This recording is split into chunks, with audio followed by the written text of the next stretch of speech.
Hello everyone, I am Kim, Adult Services Librarian at the Westmont Public Library.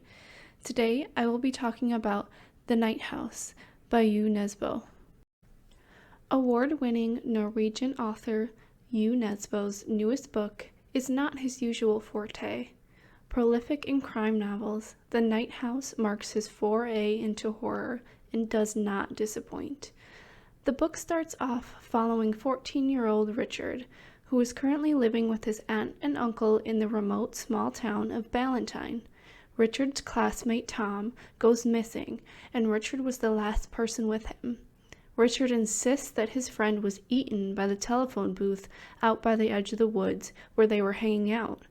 Of course, no one in their right mind believes him, so Richard teams up with the one person who does, his other classmate, Karen, to prove his innocence.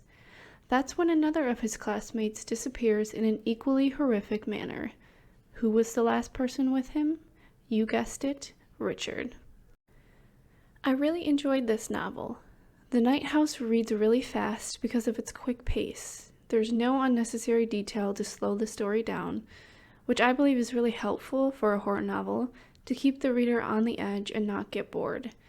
It's a relatively short book, but it contains a whole lot with not one but two major twists within its 3 parts. The Night House feels very much like a classic horror novel. Of course, there's gore, which typically I usually steer towards thrillers over horror for this reason, but it does not feel over the top here.